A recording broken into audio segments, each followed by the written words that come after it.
Assalamualaikum warahmatullahi wabarakatuh, Sampurasun warga Jawa Barat.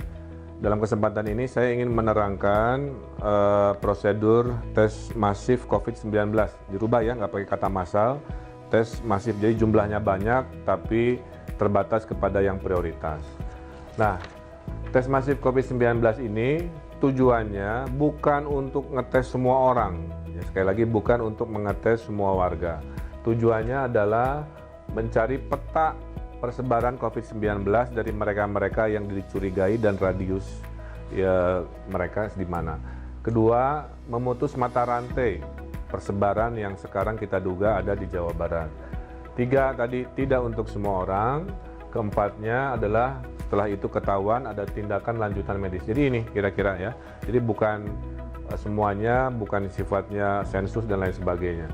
Kalau kita lihat peta Jawa Barat, dari 59 hari ini yang mayoritas ada di Bodebek ya, menandakan pengetesan akan lebih banyak di zona Bogor-Bogor, Depok, Bekasi-Bekasi. Kemudian masih berikut paling banyak di Bandung Raya sesuai jumlah positif COVID-nya, yaitu Kota Bandung, Kabupaten Bandung, KBB, Cimahi, Sumedang, dan seterusnya. Nah, yang kita lakukan ini mengikuti model Korea Selatan yang dianggap paling baik. Ini dipilih Pak Presiden. Tidak ada yang namanya lockdown, ya, tapi dimasifkan tesnya. Itu Korea Selatan. Bedanya orang Korea, si opa-opanya, ahjusinya, disiplin, kira-kira begitu. Ini harus jadi tantangan kita di Jawa Barat. Nah, kalau di Korea Selatan, kita lakukan juga sama, yaitu multi opsi, ya. Opsi pertama door to door ada, kita juga. Opsi kedua dites di rumah sakit masifnya ada. Opsi ketiga drive thru. Nah, ini yang mungkin akan diterangkan lebih lanjut. Kalau kita berkaca pada Korea Selatan, yang dites itu hanya 300.000 dari 51 juta penduduk. Jadi tes masif Korea Selatan yang terbaik menurut WHO mengetesnya hanya 300.000 dari 51 juta.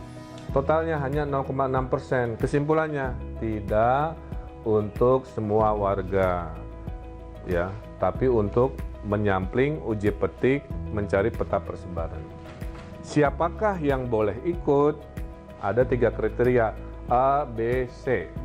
A, yang resiko paling tinggi siapa?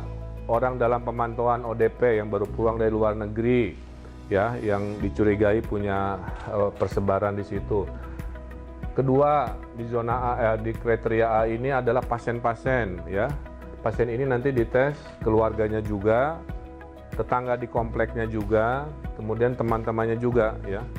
Kemudian tenaga kesehatan yang sedang berjuang di depan untuk urusan penanganan COVID, ya.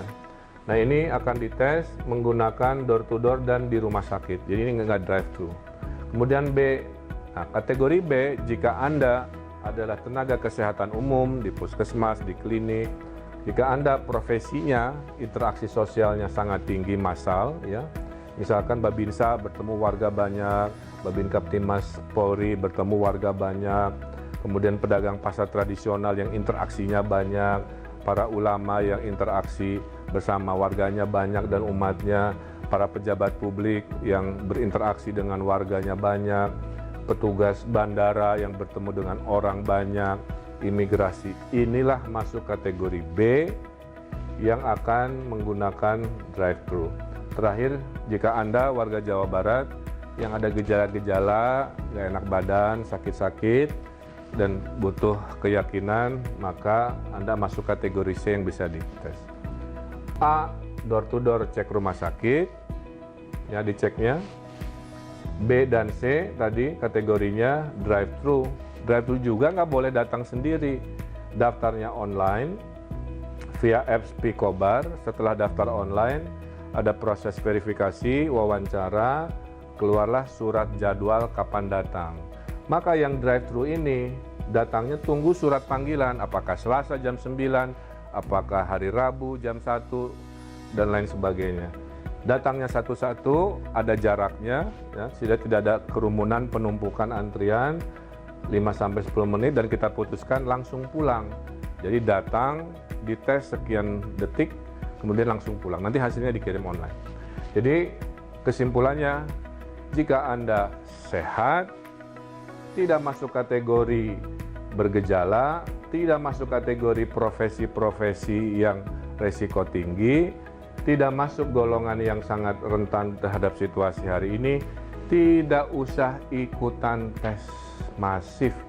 Di rumah saja, tolong mereka-mereka dengan di rumah saja dan jaga jarak, social distancing, itulah yang bisa Anda lakukan. Saya kira insya Allah penjelasan ini jelas, jangan panik, tenang, insya Allah pemerintah tanggap, responsif, dukung kami dengan Anda jaga jarak dan tinggal di rumah. Hatur nuhun, mudah-mudahan menjelaskan. Wassalamualaikum warahmatullahi wabarakatuh.